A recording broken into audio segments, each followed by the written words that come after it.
Welcome back again to my channel. So mga kasukay, mga kalingap, Vincent Calyada napasugod dito sa bahay nila Rachel.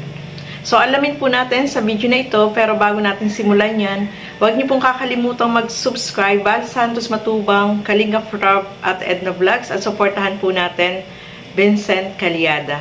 So napakasipag po niyan mga kasukay, mga kalingap, supportahan po natin. At yung aking YouTube channel, Gandang Emmy, sa mga hindi pa po nakapag-subscribe, please subscribe and please hit the notification bell para lagi po kayong updated sa aking mga ina-upload na mga reaction video. So alamin natin mga kasuke, mga kalingap, bakit napasugod itong si Vincent Calyada? Ano ang dahilan? Tara, panoorin po natin ito. Nabalitaan na ang daming yung daming nagbabash sa inyo. Oo, gawa doon sa ano? Pero pumuntang Bagyo yata yun. Pero gaya ng sabi ko sa inyo, tay, para wag na lang po kayo magsalita. Ay, hindi na. At tahimik na lang po.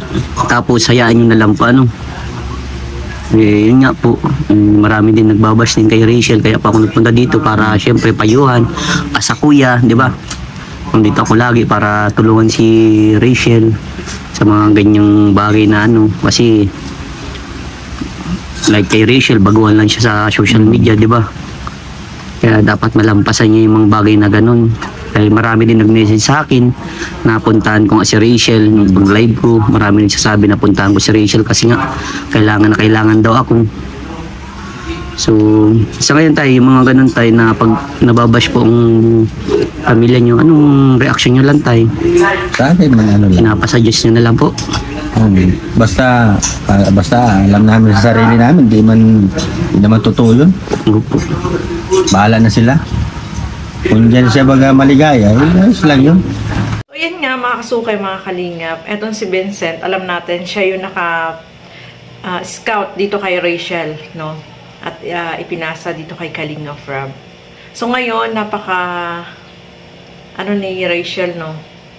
Nag-success talaga dito sa pag-YouTube, no, mga kasukay, mga kalingap. At marami yung nag-subscribe sa kanya simula nung nagkaroon siya ng YouTube channel, at nabago lahat yung kalagayan nila, no? Especially yung bahay nila nung ipinagawa ni Kalingap Rob, at nung magkaroon siya ng YouTube channel ay nag-boom yung kanyang channel, mga kasukay, mga kalingap.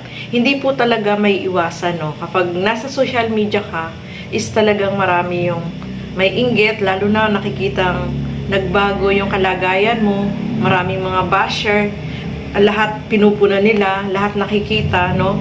So, ganyan po talaga sa social media, mga kasukay, mga kalingap. Hindi mo lahat mapiplease lahat ng nanonood sa'yo, no, mga kasukay. Kaya, kung may mga basher, tama yung sinabi ni Tatay Raysa, no, na ignore na lang yung basher, wag na lang pansinin, alam nyo sa sarili nyo na wala kayong ginagawang masama, wag na lang patulan at wag na lang pansinin. Tama po yun, no?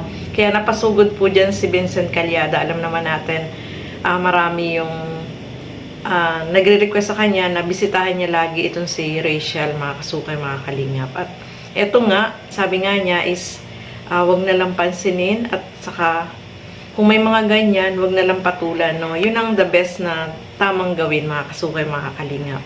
So, ituloy pa po natin. Na po si Rowel and Rachel sa ngayon para sa iyo, tay? Ano lang, dati man lang din sila. Dati man din. Naghihintay man lang yata yan. Naghihintay? Ikaw din naghihintay ka? Ay, di. Sa akin, bahala sila talaga. Ganun man lang lagi kung sila. Yes. Basta ako, tiwala ko talaga, andyan lang. Yes. Nagbabago yan. Kasi kung talagang sila baga, edi sila. Yes. Alam mo na kung magagawa dyan. Pero kala ko tayo, naghihintay ka din na maging sila eh. Madating na lang. Talaga si tatay, butong-buto. Ako tayo, talagang bilib na bilib ako sa itay. Nakakaangang ganyang magulang na talagang napaka-supportive.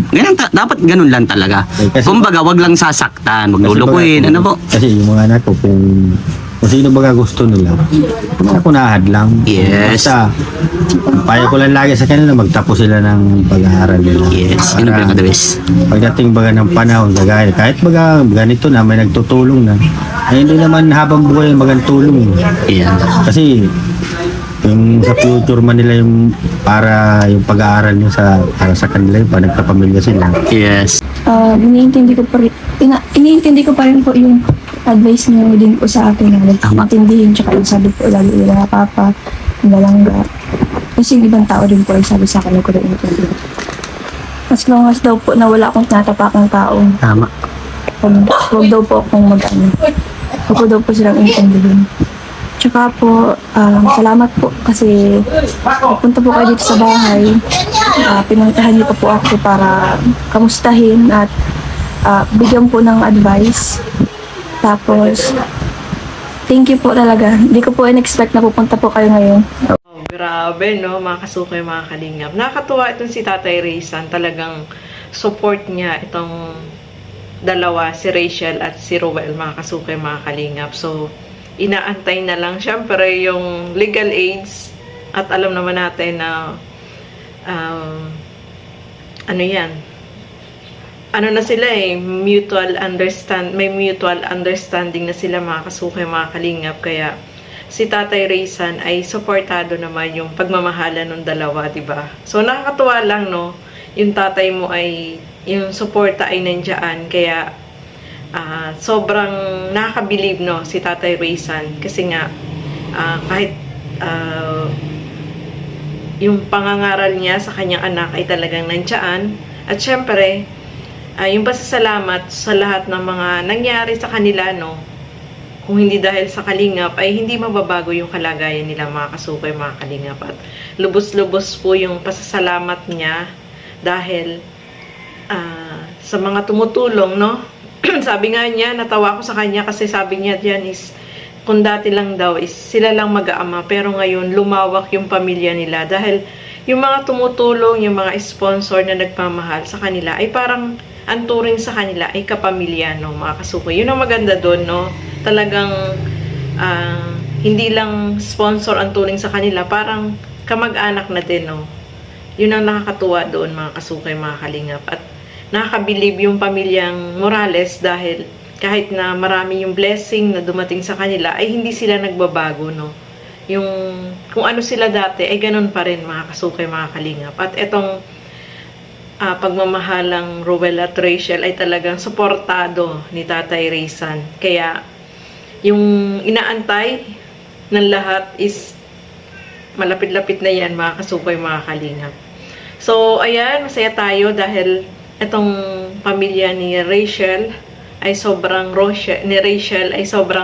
talagang binless ni Lord, no? At tuloy-tuloy yung blessing na dumadaloy sa kanila, no? So, ayan, maraming salamat po sa inyong panonood at lagi po natin suportahan lahat ng mga Kalinga partners, Kalinga Reactors, and Vincent Calyada. Support po natin. So, hanggang dito na lamang po muna. Keep safe everyone. Thank you for watching. Mabuhay po tayong lahat.